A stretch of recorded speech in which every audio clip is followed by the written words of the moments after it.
초록어린이재단에 매달 100만 원을 후원하게 되었습니다. 이 모든 게 구독자, 시청자 여러분 덕분입니다. 구독과 좋아요 감사합니다.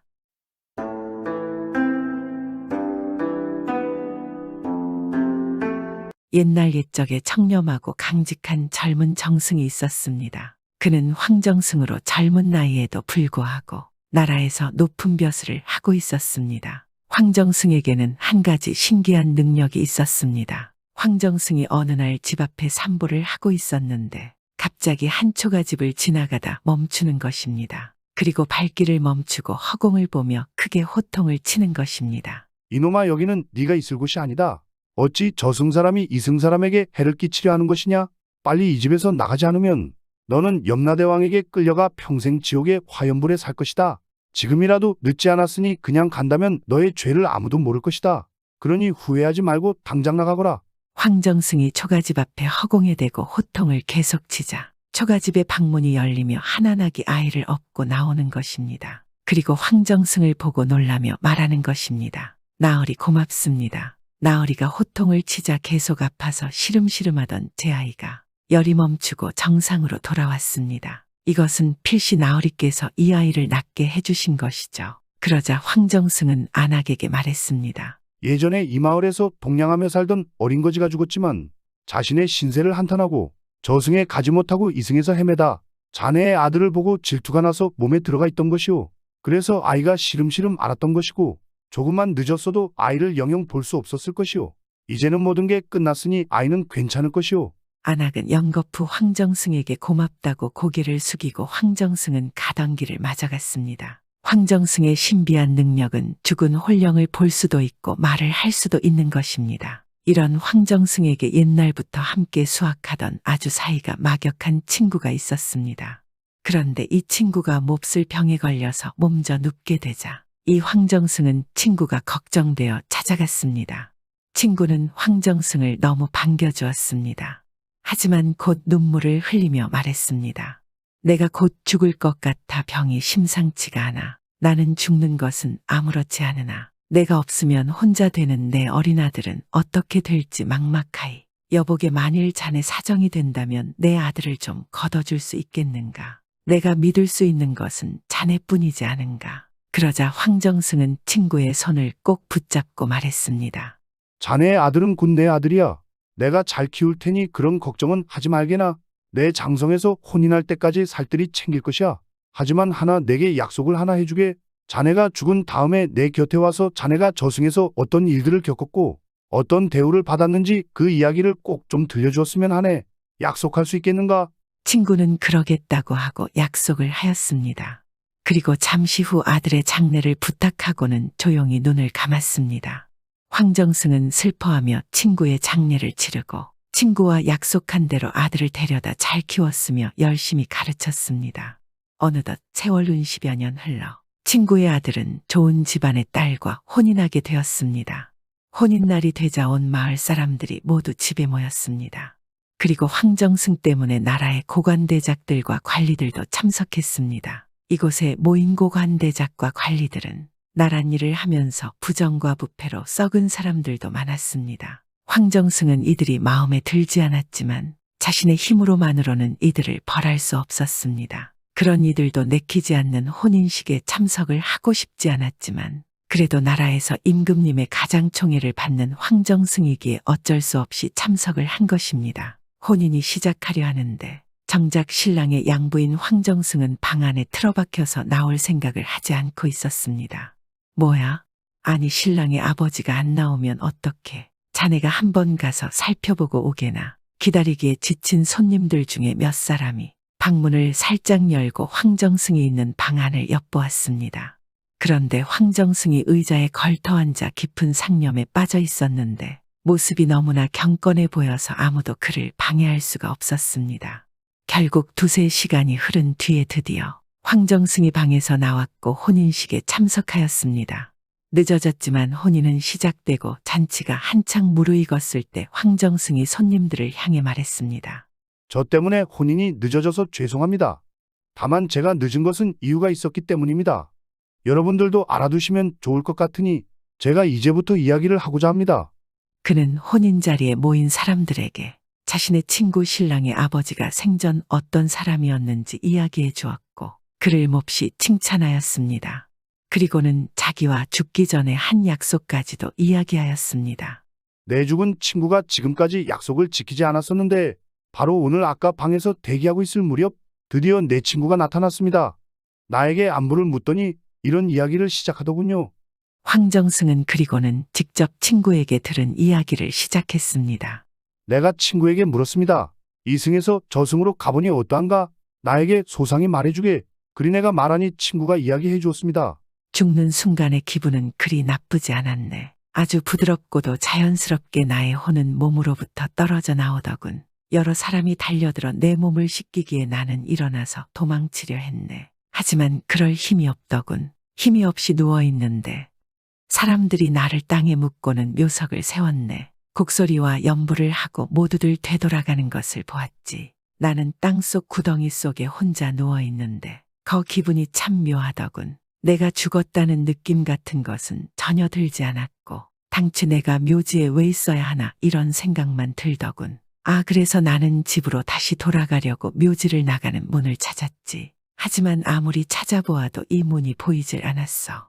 할 수 없이 나무를 올라타고 묘지의 반대편으로 나갔네. 날이 저물기 시작하니 나는 마음이 더욱 급해졌지. 근데 바로 앞에 작은 연못이 눈에 띄어서 내가 급히 건너려고 했는데 이게 웬일인가 금세 연못물이 불어나더니 작은 연못이 내 키를 넘더군. 게다가 하늘에서는 비까지 쏟아져서 도저히 내가 연못을 건널 수가 없게 되었네. 내 옷은 몽땅 젖었지. 나는 도대체 어느 쪽으로 가야 할지 모르겠더군. 뒤에는 내 무덤이고 앞에는 깊고 깊은 물이니 어떻게 해서든 집으로 돌아가고 싶었지만 어쩔 수가 없었어. 너무나 슬퍼서 울고 있었는데 갑자기 내 앞에 검은 옷을 입은 저승사자가 나타나더니 왜 우느냐고 묻더군. 돌아가고 싶어서 운다고 대답했더니 바보로군. 너는 아직 인간 세상을 생각하느냐. 너는 이미 죽은 거야.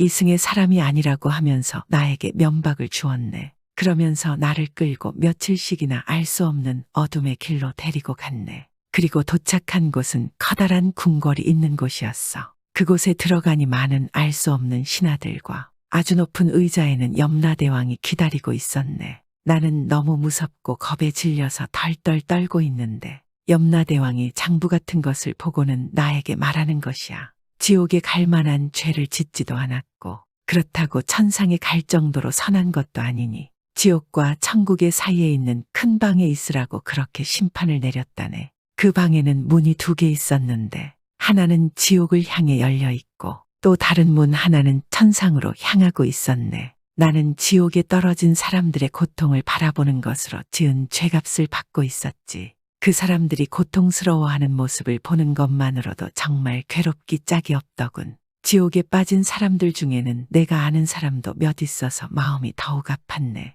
그렇다고 천상에 갈 수도 없는 게 내 처지였지. 사람들과 천상의 즐거움을 함께 나눌 만큼 나는 착하지 않았거든. 그런데 명절이 되면 사람들과 어울려 쉴 수 있도록 허락되네. 그래서 나는 명절을 기다리고 명절에는 즐거움을 누리는 많은 혼령들과 즐겁게 지내지. 친구의 말을 전달한 황정승을 잠시 사람들을 말없이 바라보았습니다. 사람들은 모두 놀라운 눈으로 황정승을 바라보고 있었고 황정승은 잠시 후 말을 이었습니다. 죽은 내 친구는 오늘 나를 보러 올 때까지 14년 동안을 그렇게 지냈다고 합니다. 오늘 아들이 결혼하는 날 나와의 약속도 지킬 겸하여 이곳에 찾아왔다고 하더군요. 내가 좀 더 머물면서 아들의 결혼식을 보고 가라고 권했지만 친구는 나를 붙잡지 말게나 천상의 아름다움은 이루 말로 형언할 수가 없네. 인간 세상의 일들은 이제 내게는 아무런 의미가 없네라고 말하면서 떠나기를 원하더군요. 그래서 내가 약속을 이행해 주어서 고맙다고 말하니까 고개를 끄덕이고는 모습을 감추고 말았습니다. 황정승의 말을 들은 사람들은 저마다 느끼는 바가 있는지 한동안 말없이 묵묵히 생각에 잠겼습니다.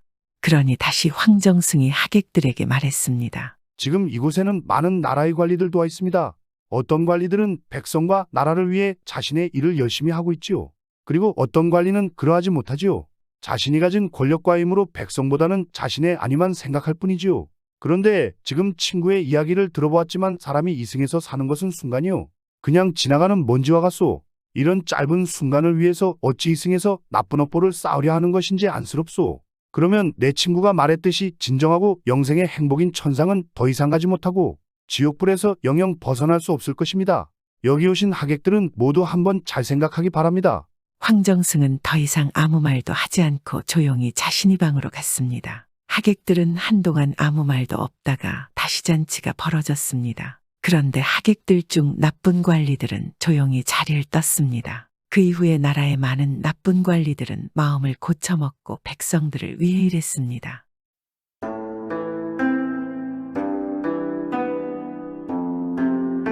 옛날 옛적 한 시골에 한 농부가 살았습니다. 그 농부는 40이 넘어 자식을 보았는데 그의 이름을 돌쇠라고 지었습니다. 그런데 돌쇠가 4살 잡는 해 돌쇠의 아버지 농부는 급병으로 세상을 뜨고 말았습니다.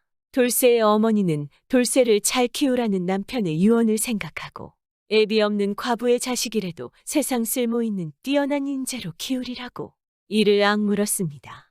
그러나 손이 발이 되게 닥치는 대로 밤낮 헤매고 일했으나 하루 세끼 입에 풀칠하기도 어려웠습니다. 아무리 돌쇠가 금지옥엽 같았으나 잘 먹일 수도 잘 입힐 수도 없었습니다. 그러니 어머니의 마음인들 오죽하겠습니까? 더 기막힌 것은 어느덧 돌쇠가 10살이 되었으나 서당방 문어기에도 못 가고 등짐 나무꾼으로 된 것이었습니다. 어머니는 돌쇠를 보고 가슴이 쓰라려 눈물이 비오듯 하였습니다. 이 모습을 본 돌쇠는 어머니 소원대로 저도 공부하겠습니다 하니 어머니는 천진한 돌쇠의 마음을 상하게 하지 않기 위해 눈물을 닦으며 그래 우리 돌쇠 장하지 하며 서글픈 웃음을 지으며 격려하였습니다. 그 후 돌쇠는 아침 일찍 산에 가서 나무를 하고는 서당방 옆에서 글 공부를 하는데 며칠 들으니 천자문을 환하게 알았습니다. 어느 날 그는 어머니 앞에서 그새 배운 천자문을 무르르든 마지막 자까지 거침없이 외웠습니다. 어머니는 모르기는 해도 돌쇠가 아주 잘 읽는 것 같았습니다. 제 자식이 귀하여 남보다 총명해 보이기는 하나 확실히 뛰어나게 총명하여 글 공부만 잘 시킨다면 쓸모있는 사람으로 될 것 같았습니다. 어머니는 다시는 눈물을 흘리지 않기로 굳게 마음먹고 어떻게 하면 돌쇠에게 글 공부를 시킬 것인가를 밤낮으로 궁리하였습니다. 아무리 궁리해봐도 서당원장에게 사정해보는 것밖에 다른 수가 떠오르지 않았습니다. 그때 이 고장에 반백 넘은 엄한 김은장이라는 분이 계셨습니다. 어머니는 한번 큰 마음을 먹고 김은장을 찾아갔습니다. 김은장을 찾아간 어머니는 차마 입이 떨어지지 않아 머리만 숙이고 있었습니다.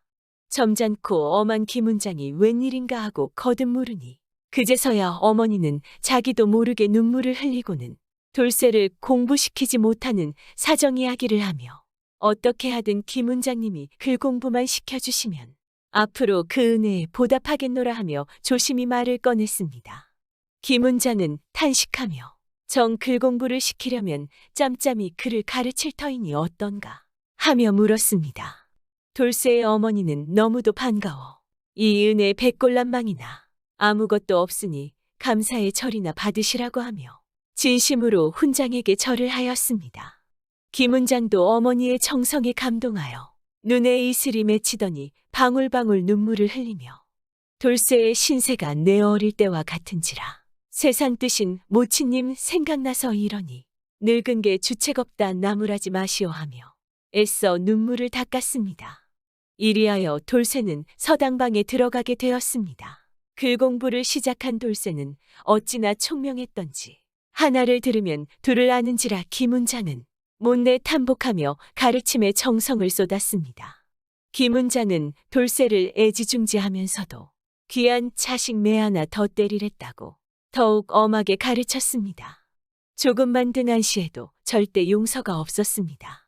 하루는 돌쇠가 그만 이 생각 저 생각하다 김은장의 가르침을 귓등으로 들었습니다. 김은장이 대노하여 돌쇠를 바로 꼬집었습니다. 돌쇠야, 무슨 생각을 그렇게 하고 있느냐? 벌써 3번째로다. 손을 어서 내밀어라. 돌쇠가 어느 명이라고 거역하겠습니까? 돌쇠가 손을 내미니 김은장은 손바닥에 바늘을 꽉 꽂아놓고 어머니 앞에 가서 빼고 오라고 하였습니다. 돌쇠는 아프다는 소리도 못 내고 눈물을 비 오듯이 쏟으며 한밤중에 집으로 달려가 문 앞에서 훌쩍거렸습니다. 어머니는 깜짝 놀라 문 밖에 나와 이 광경을 보고 이를 악물더니 집에 들어가 송곳을 바늘 옆에 꽂아놓고 훈장님 앞으로 가라고 하였습니다. 돌쇠가 김훈장 앞에 이르러 바늘과 송곳을 꽂은 손바닥을 받쳐들고 흐느끼니 김훈장은 머리를 끄덕였습니다. 그리고는 돌쇠에게 물었습니다. 그래, 이제 알만하냐? 예, 알만하옵니다. 김훈장은 바늘과 송곳을 뽑고 손을 동여주고 말했습니다.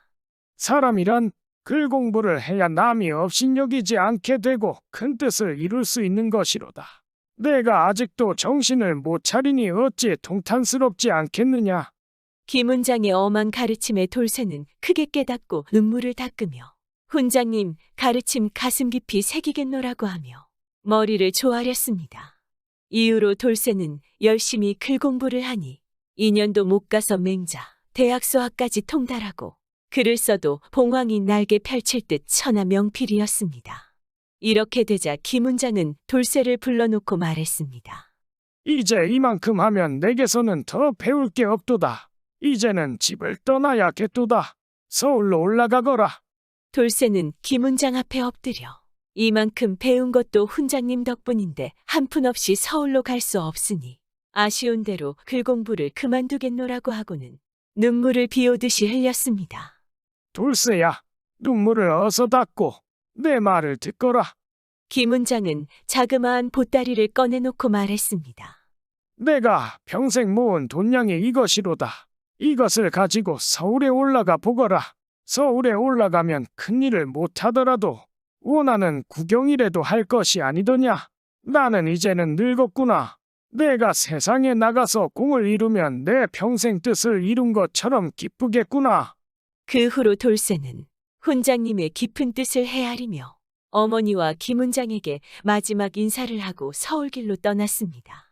돌쇠가 훈장님이 주신 보따리를 들고 서울길로 떠난 지 사흘이 지났습니다. 하루는 한낮이 되어 너무도 피곤하여 길가 그늘에서 한잠 자고 일어나니 자신의 보따리가 온데간데 없었습니다. 당황하여 사방을 둘러봐도 보따리는 찾을 수 없었습니다. 몸에 동전 한 푼 없으니 서울로 올라간다는 것이 기막힌 일이었습니다. 그렇다고 김훈장과 어머니의 부탁을 생각하니 돌아설 수도 없었습니다. 돌쇠는 문전걸식하면서라도 서울로 올라가 보리라고 굳은 마음 먹고 빈몸으로 계속 서울길을 걸었습니다. 돌쇠가 한 마을에 이르니 산기슭에 어마어마한 기와집이 있었습니다. 돌쇠는 생각해보니 이런 집에 들어가면 크게는 몰라도 한때 배불리 얻어먹을 수 있을 것 같아 줄임배를 졸라매고 힘을 내서 그 집으로 향하였습니다. 때마침 키가 훤칠하고 반백에 가까운 인자한 양반이 팔자 걸음을 하며 나오고 있었습니다. 돌쇠는 좋은 기회라 얼른 대문간에 들어서며 양반에게 공손히 말하였습니다. 대감님께서 너그러이 생각하사 집 없이 떠돌아다니는 저를 불쌍히 여기요. 밥 한 끼 주시면 안 되겠습니까? 양반은 웃음을 띠며 머리를 끄덕였습니다. 과연 불쌍한 사람이로군. 어서 우리 집에 들어가자. 돌쇠가 집 안에 들어서니 양반은 하인을 시켜 푸지만 상을 차려주는데 과연 사내 진미가 차고 넘쳤습니다. 돌쇠가 배고픔에 허겁지겁 밥을 먹고 있는데 양반이 곁에 앉아 이것저것 물었습니다. 돌쇠는 집으로 돌아갈 생각을 하지 않은지라 사실대로 말하지 않고 일가친 척 없는 외톨이 신세로 올 때 갈 데 없노라고 대답하였습니다. 그러자 양반은 그에게 물었습니다. 이렇게 떠돌아다니며 고생하기보다 내 집에서 머슴질을 하는 것이 어떻겠느냐. 잘 생각해 보거라. 돌쇠가 생각해보디 당장 밥 먹을 곳도 없는데 이 집 머슴질을 하다가 돈량이나 생기면 다시 서울로 가보리라 작심하고 그렇게 하겠노라고 선뜻 대답하였습니다. 이리하여 돌쇠는 이날부터 양반네 머슴이 되었습니다. 머슴이 되고 보니 자신의 생각과는 완전 달랐습니다. 하루 종일 불떼기, 나무 패기, 아침에 일어나면 요강 갈기, 마당 쓸기. 아무리 뛰어다녀도 한밤중 눈을 붙일 때까지 손발이 쉴 새 없었습니다. 거기다 먹는 것도 배불리 주질 않았습니다. 더욱 기막힌 것은 더럽다고 구들에 재우지 않고 부엌에서 자게 하는데 덥게도 주지 않았습니다. 인자하던 양반은 고추보다 더 매워서 돌쇠는 고분고분 말을 들을 뿐 꼼짝달싹 할 수 없었습니다. 그리고 이름마저 돌쇠라. 그 천대가 이만저만이 아니었습니다. 양반에게 자식이라고는 세 딸이 있었는데 맏딸과 둘째 딸은 어찌나 못되게 굴던지 자신들은 호의호식하면서 돌쇠에게 별별 심부름을 다 시켰습니다. 하지만 돌쇠는 어쩔 도리가 없었습니다. 돌쇠가 머슴으로 되고 나서 안 일이지만 양반은 머슴이 달아나기만 하면 어떻게든 붙잡아 죽기 전까지 매질을 하였습니다. 이러니 더욱더 도망칠 수 없었습니다. 돌쇠는 기회가 있겠지 하고는 참고 견디었습니다. 다행히도 이 집 셋째 딸은 마음이 고왔습니다. 셋째 딸은 해달같이 환하고 아름다우며 얌전한데 말수도 적었습니다. 때로는 사람들이 없을 때면 돌쇠라 부르며 은근히 불쌍히 생각해 주었습니다. 틈틈이 먹을 것도 쥐어주고 과일철이면 갖가지 과일을 숨겼다가 돌쇠에게 가져다 주었습니다. 어느덧 3년이 지나니 그 못된 맏딸과 둘째 딸은 시집을 가게 되었습니다. 돌쇠는 얼마나 속이 후련하지 않겠습니까? 셋째 딸은 남몰래 돌쇠를 챙겨주고 돌쇠는 셋째 딸을 공경하니 시간이 지나면 지날수록 은근히 정이 오가게 되었습니다. 그러던 어느 날이었습니다. 양반은 하인들을 데리고 친척 집으로 가게 되니 그 집에는 셋째 딸 그리고 돌쇠만 남게 되었습니다. 셋째 딸은 좋은 기회라 생각하고 돌쇠에게 세수를 시키고 머리를 빗겨주고 보니 과연 세상 둘도 없는 미남이었습니다. 셋째 딸이 탄식하며 말했습니다. 너는 어찌 아버지 어머니도 없니? 형제나 친척들도 아무도 없니? 글쎄, 팔자가 기구에 그런 것을 어찌하겠소이까? 공주님 같은 아씨께서 그나마 저를 이렇게 보살펴 주시니 너무 감사할 따름입니다. 돌쇠야, 그런 말 하지 말고 우리 서로 만나면 편하게 허물없이 지내자. 눈치를 봐가며 몰래 내 방으로 놀러와. 알았지? 그 후부터 돌쇠는 때때로 셋째 딸의 방에 들어가 놀게 되었습니다. 셋째 딸이 차츰 함께 놀며 보니 돌쇠가 미남일 뿐 아니라 남달리 총명하였습니다. 그리하여 불쌍하게 생각했던 것이 조금씩 사람으로 변하게 되었습니다. 그러나 돌쇠가 종이라 뛰어넘을 수 없는 현실을 잘 알고는 남몰래 더욱 속이 타고 있었습니다. 애가 탄 셋째 딸은 돌쇠에게 말했습니다. 돌쇠야, 너 글 공부를 해보지 않겠니? 글 공부를 해서 뭘 하겠니? 어차피 천한 신분인데. 글 공부를 해서 과거를 보면 되지? 그러면 너도 삶이 변화될 수 있을 거야. 언제까지 머슴으로 살 순 없지 않겠어. 하지만 글 공부를 한들 돈 한 푼 없는데 어떻게 제대로 할 수 있겠니? 셋째 딸은 그것쯤은 자기가 대줄 수 있는데 그 대신 자기를 잊지 말아달라고 신신당부하였습니다. 그리고는 정말로 그를 배울 준비를 해주니 그제서야 돌쇠는 어려서 서당방에 좀 다녀 몇 글자 안다고 솔직히 이야기하였습니다. 또한 돌쇠에게 글을 써보라 하니 붓대를 받아들고 술술 써내려가는데 과연 옥필이지 않겠습니까? 셋째 딸은 놀라면서도 기쁨을 감출 수 없었습니다. 그날 저녁 돌쇠와 셋째 딸은 바다가 마르고 돌이 썩더라도 한 번 먹은 마음 변치 말고 죽어도 살아도 함께 살자고 백년가약을 맺었습니다. 양반은 제 집 머슴과 셋째 딸이 백년가약을 맺었을 것이라고는 꿈에도 생각 못했습니다. 하루는 돌쇠가 감쪽같이 없어졌습니다. 양반이 노발대발하며 수소문하였으나 찾을 길이 없었습니다. 그도 그럴 것이 달 밝은 밤 셋째 딸이 몰래 지워둔 새 옷을 갈아입히고 깔끔히 정돈해 주었으니 누가 보아도 선비로 보였진 남의 집 머슴이 도망친 것으로 볼 수가 없었습니다. 이제 과거 시험은 2달 남짓 남았습니다. 돌쇠는 떠나면서 셋째 딸에게 말했습니다. 내가 하늘 끝에 가더라도 그대를 잊지 않을 거야. 내가 과거에 급제하면 바로 돌아올게. 그때까지 조금만 기다려줘. 셋째 딸은 눈물을 닦고 머리를 저었습니다. 아니, 급제 못해도 돌아와. 급제 못하고 돌아오면 둘이 함께 정처 없이 도망해서라도 백년해로 하도록 하자. 이 약속은 꼭 지켜줘. 돌쇠는 흐느끼는 셋째 딸을 위로하고 서울길을 떠났습니다. 이렇게 떠나버린 돌쇠를 어떻게 찾을 수 있겠습니까? 돌쇠가 떠나자 셋째 딸은 날마다 장원급제하게 해달라며 두 손 모아 돌쇠를 위해 빌었습니다. 어느덧 2달이라는 시간이 지나고 과거 시험이 끝났지만 여전히 돌쇠는 돌아오지 않았습니다.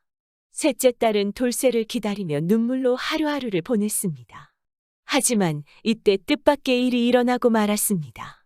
양반이 싱글벙글하며 들어오더니 고을 사또의 맏아들과 혼수를 정했다고 셋째 딸에게 알려주었습니다. 아버지를 잘 아는 셋째 딸은 다른 말은 못하고 흐느끼기만 하였습니다.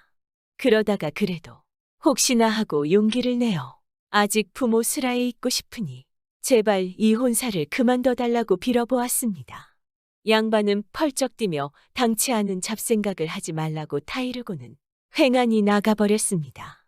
혼사가 사흘 앞으로 다가오자 셋째 딸은 죽어야 할지 살아야 할지 고민이 이만저만 아니었습니다. 그 다음 날이었습니다. 돌쇠는 누더기 옷을 걸치고는 알거지가 되어 양반 집으로 돌아왔습니다. 양반은 돌쇠를 보자 대노하며 펄펄 뛰었습니다. 이 고약한 놈! 어디로 도망쳤다가 이렇게 돌아왔는고? 돌쇠는 양반 앞에 엎드려 이마를 조아리며 천하를 돌아보니 그래도 여기가 제일 후하기에 이렇게 찾아왔으니 제발 불쌍히 여겨 다시 머슴으로 받아달라고 손이야 발이야 빌었습니다. 그제서야 이 양반은 화가 절반쯤 사그라지며 말했습니다. 괘씸한 녀석, 한 번이자 마지막으로 용서한다. 저 마구간에 가서 자면서 말을 거두거라. 돌쇠는 바로 굽신거리며 마구간으로 물러갔습니다. 셋째 딸은 돌쇠가 돌아왔다는 소식에 정신을 번쩍 차렸습니다. 셋째 동생을 달래느라 애를 먹던 영문 모르는 두 언니들은 자기들이 달랜 덕인 줄 알고 기뻐야단인데 셋째 딸은 정신을 차려야겠다고 하면서 밥을 먹고 세수를 하고 몸치장까지 하였습니다. 이 모든 것은 양반을 속이기 위한 것이었습니다. 양반은 아무것도 모른 채 이 소식을 듣고 그래야지 하고는 기뻐하였습니다. 이날 저녁 야밤이 되자 셋째 딸은 뒷문으로 살그머니 빠져서는 살금살금 마구간으로 다가갔습니다. 아니나 다를까 마구간에 오매불만 기다리던 돌쇠가 드러누워 있었습니다. 셋째 딸은 너무도 좋아서 꿈인가 생시인가 하며 돌쇠를 붙잡고 기쁜 눈물을 흘리며 어서 자기 방으로 가자고 하였습니다. 한숨을 쉰 돌쇠는 기쁜지 슬픈지 고개를 갸웃거리더니 셋째 딸을 따라 나섰습니다. 셋째 딸이 제 방에 이르러 촛불을 밝히고 보니 소문과 조금도 다름없이 돌쇠가 세상 알거지가 되어 있지 말입니다. 셋째 딸은 서러움에 겨워 입을 열었습니다. 어쩌면 우리 팔자는 이리도 기구하지. 그래, 과거 시험은 어떻게 됐어? 돌쇠는 서글픈 미소를 짓더니 탄식하고 말했습니다. 과거 시험이 다 뭐야. 어쩌다가 도적으로 몰려 포졸들에게 붙잡혀 들어가 몰매를 맞고 돈냥까지 몽땅 털리고 옥살이하다 겨우 나왔어. 그 후 두루 돌아다니며 문전 걸식하다가 그래도 당신이 보고 싶어서 이렇게 한 걸음에 달려왔지. 이 말을 들은 셋째 딸은 이를 악물었습니다. 우리 죽어도 살아도 함께 살자고 했으니 우리 함께 도망가자. 그게 정말이야. 돌쇠는 두 눈이 휘둥그레지며 물었습니다. 그럼 내가 거짓말을 하겠어? 어서 빨리 도망가자. 돌쇠는 머리를 끄덕이며 대답했습니다. 그래, 나도 마구간에 말똥 냄새가 나고 추워서 더 이상은 있지 못하겠어. 우리 내일 바로 도망치자. 그러자 내일이라는 말에 셋째 딸은 내일이면 혼산날인데 안 돼요 하며 다급히 말했습니다. 하지만 돌쇠는 이 상황을 다 알고 있었던지라 조금도 놀라지 않고 말했습니다. 하늘이 무너져도 솟아날 구멍이 있다는데 아직 하늘이 무너지지 않았으니 근심할 게 어디 있어. 내일 아침 북적거릴 때 내게 방법이 있으니 그때 도망가자. 단단히 준비하고 있어. 그리고는 돌쇠는 황급히 자리를 떠나 마구간으로 향했습니다. 다음 날 아침 혼사 준비로 양반 집을 들썩이고 있는데 돌쇠가 어정어정 양반에게 걸어오더니 말했습니다. 대감님, 마구간이 말똥 냄새가 나고 추워서 더 이상은 있지 못하겠습니다. 양반은 이 말을 들으니 어이가 없지 않겠습니까? 바로 성을 내며 말했습니다. 야, 이 녀석아! 내 놈에게는 거기도 궁궐인 줄 알아라! 대감님, 저도 사람이 아니겠습니까? 정 그러신다면 저는 딴 데로 가겠습니다. 무엇이 어찌고 어째? 도망쳤다 돌아온 것을 주리를 틀지 않은 것만 해도 고마운 줄 모르고 이같이 무례하다니!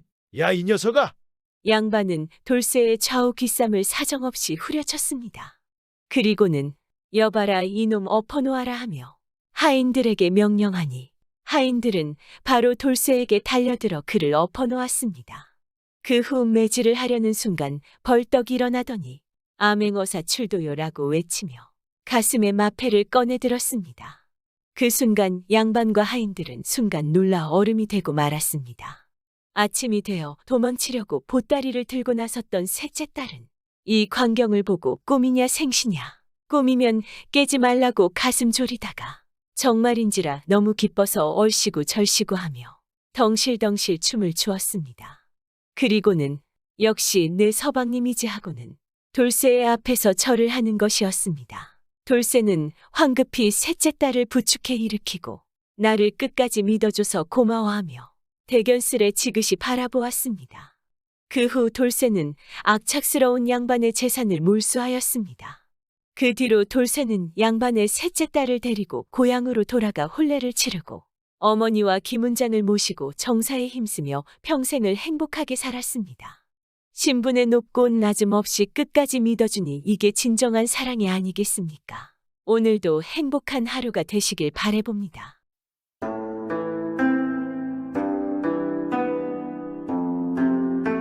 이번 이야기는 욕심을 부려서 굴러온 복을 차고 망신을 당한다는 옛날 이야기입니다. 과한 욕심은 옛날이나 지금이나 화를 가져오지 않겠습니까? 오늘도 편안한 마음으로 들어주세요. 옛날 옛적 어떤 김서방이 남의 집 머슴 살며 살았습니다. 이 산에는 처자식도 있고 어릴 때부터 머슴살이에서 큰 재물을 가지고 있는 것은 아니지만 먹고 살만했습니다. 그럭저럭 먹고 살만하다는 것은 이때는 정말 큰 복 아니겠습니까? 하루는 이 머슴이 주인 집 심부름을 갔다가 산속에서 날이 저물었는데 인가를 못 찾아 산에서 하룻밤을 자게 됐습니다. 어디서 자나 하고 사방을 둘러보니까 마침 산중에 무덤이 몇 개 있는 것입니다. 무덤 옆에 잔디가 아늑하고 폭신해서 거기서 자기로 했습니다. 누워서 잠이 막 들려고 하는데 멀리서 소리가 들리는 것입니다. 어이 부인 이리 와 보게. 반가운 소식이 있네. 하고 부르는 소리가 나지 뭡니까? 한밤중에 산속에서 뭐가 일어나 하고 놀라 일어나지 않겠습니까? 일어나서 가만히 들어보니까 바로 제가 자던 무덤 속에서 왜 그러시오, 영감? 뭐가 반가운 소식이라는 거요? 하고 대답하는 소리가 들리는 겁니다. 그러고 보니 밤중에 무덤 속 귀신들이 주고받는 소리지 뭡니까? 무섭기도 하지만 재미있기도 해서 귀를 기울여 들어봤습니다. 들어본즉 두 귀신은 부부로 이 머슴이 아내의 무덤에서 자고 있었던 것입니다. 오늘 밤 제너머 장자네 집에 제사가 든다네. 제사 음식 얻어먹으러 가세. 요즘 풍족하게 먹어본 지가 오래됐잖아. 서둘러 준비하고 가세. 이건 저쪽 남편 무덤 귀신 소리인 것입니다. 가고는 싶지만 여기는 손님이 들어서 못 가겠소, 영감. 영감이나 가서 만나게 먹고 오소. 이건 이쪽 안에 무덤 귀신 소리인 것입니다. 오늘은 꼭 가야 하네. 장자네 제사 음식은 1년 중 으뜸 아닌가? 그리고 자네가 좋아하는 생선도 많이 있을 터인데 그러면 손님하고 같이 가면 안 되겠나? 저쪽 남편 무덤에서 이러는 것입니다. 그러자 한동안 아내 귀신이 생각하다. 아, 그럼 그렇게 할까요? 나도 장자네 제사는 1년 동안 기다려왔는데. 이쪽 아내 무덤에서는 이러는 것입니다. 그러더니 이쪽 무덤에서 할머니 할아버지 부부 귀신이 스르르 나오는 것입니다. 나와서는 이 사람이 있는 곳으로 슬슬 다가오더니 이 사람 머리에다 정자감투를 하나 덜렁 씌워주고는 따라오라고 손짓을 하는 것입니다. 정자감투를 쓰면 사람의 눈에는 안 보인다는 그런 말이 있습니다. 저쪽 무덤에서도 귀신이 스르르 나오고 또 그 뒤쪽 무덤에서도 귀신이 스르르 나오고 이렇게 줄줄이 나와서 귀신들이 제사 음식 얻어먹으러 간단 말입니다. 이 사람이 귀신들을 따라갔습니다. 귀신들은 제를 후를 넘어서 마을로 내려가더니 마을에서 제일 큰 기와집으로 썩 들어가는 것입니다. 들어가 보니 사람들이 방 안에 가득 모였는데 아무도 저를 못 보는 것입니다. 정자감투를 써서 그렇지 않겠습니까? 이 사람은 귀신들과 함께 제사상 앞에 앉아서 제사 음식을 이것저것 집어먹었습니다. 그런데 귀신들이 먹는 음식은 하나도 줄어들지를 않는데 이 사람이 집어먹는 음식은 표가 나게 줄어들지 않겠습니까? 제사상에 차려놓은 음식이 쑥쑥 줄어드니까 사람들은 제사를 지내다 말고 모두 기절초풍을 하지 않겠습니까? 그러나 마나 이 사람은 제사상에 놓인 음식을 실컷 집어먹었습니다. 이 머슴이 평생 돈깨나 있는 양반들이 먹는 음식을 언제 먹어보겠습니까? 모든 음식이 입에 넣자마자 녹아버릴 정도로 맛있지 않겠습니까? 그렇게 음식을 먹으며 놀다가 달기 꽃기요 하고 우니까 귀신들이 그만 가자고 하면서 주섬주섬 일어나는 것입니다. 이 사람도 따라 일어섰지 않겠습니까? 귀신들이 집을 나와 산으로 가니까 이 사람도 따라갔습니다. 그런데 귀신들을 따라 산으로 가면서 가만히 생각해 보니 이제 곧 날도 셀 텐데 산으로 다시 들어갈 일이 없겠거든 말입니다. 그리고 무덤에 가면 정자감투를 돌려줘야 하지 않겠습니까? 이 진귀한 감투만 있으면 어젯밤처럼 세상에서 가장 진귀한 음식을 맛볼 수 있을 텐데. 그래서 이 머슴이 그냥 돌아서서 냅다 뛰었습니다. 귀신들이 뒤에서 정자감투 내놓고 가라고 소리를 지르는 걸 못 들은 체하고 뛰었습니다. 모두 늙은 귀신이 되나서 그런지 소리만 질렀지 따라오지는 못하는 것입니다. 이 사람은 정자감투를 쓰고 집에 돌아왔습니다. 집에 돌아오니 식구들이 아무도 모르는 것입니다. 정자감투를 써서 안 보이니까 그렇지 않겠습니까? 이 사람이 능텅감투를 벗으면 에고머니 당신 언제 왔어요? 아버지 이제 오셨어요. 하고 식구들이 인사를 하다가도 감투를 쓰면 아니 이 양반이 금세 어디를 갔담. 아버지 어디 가셨지? 하고 두리번거리기만 하지 않겠습니까? 이 사람이 좋은 보물을 얻었다고 기뻐하면서 그날부터 어디든지 제사 지내는 집만 찾아다니는 것입니다. 이 머슴은 본디 평범하게 살면서 남이 것에 손을 대는 그런 성품은 아니었는데 감투를 얻고부터는 막 가는 것입니다. 감투를 쓰고 제사상 앞에 앉아서 음식을 집어먹으면 음식이 줄어드는 걸 보고 제사를 지내는 사람들이 놀라서 엎드려 벌벌 떨지 않겠습니까? 그게 재미나기도 하고 제사 음식이 탐나기도 해서 날마다 제사 드는 집을 찾아다니는 겁니다. 그러다가 하루는 이 사람이 낮에 감투를 벗어놓고 볼일을 보러 간 사이에 아내가 그걸 봤습니다. 아내가 보니까 다해져서 너덜너덜한 감투 같은 것이 있거든 말입니다. 뭐 이런 지저분한 것이 다 있나 하고서 감투를 그만 불에 홀랑 태워버렸습니다. 불에 태워버렸으니 재만 남지 않겠습니까? 이 사람이 저녁에 집에 돌아와 보니 감투가 그 꼴이 돼 있거든 말입니다. 그러면 그러려니 하고 제사 음식 훔쳐먹는 일을 그만두었으면 좀 좋지 않겠습니까? 그런데 이 사람이 미련을 못 버리고 그놈의 감투 태운제를 온몸에 처발랐습니다. 옷을 홀랑 벗고 몸에다 감투 태운제를 샅샅이 바르고는 그날 밤에 또 제사 음식 훔쳐 먹으러 나섰단 말입니다. 마침 그날 이웃 마을에 정승어머니의 제사상을 푸짐하게 차려놨는데 거기에 썩 들어갔습니다. 감투는 태워도 정자감투인지 이 사람이 알몸에 재를 바르고 들어섰는데도 아무도 모르는 것입니다. 그래서 마음 놓고 제사상에 놓인 음식을 집어먹었습니다. 한창 집어먹다 보니 손에 발라놓은 재가 그만 벗겨지는 것입니다.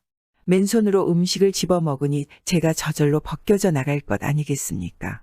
그러니 다른 것은 안 베는데 손바닥만 하얗게 보인단 말입니다. 제사를 지내는 사람들이 보니까 하얀 손바닥이 제사상 위에서 오르락내리락 하며 음식을 집어 가거든 말입니다. 이게 뭔데 남의 집 제사 음식을 훔쳐가느냐 하면서 그 손을 낚아챘습니다. 그 바람에 팔뚝이 하얗게 드러나지 않겠습니까?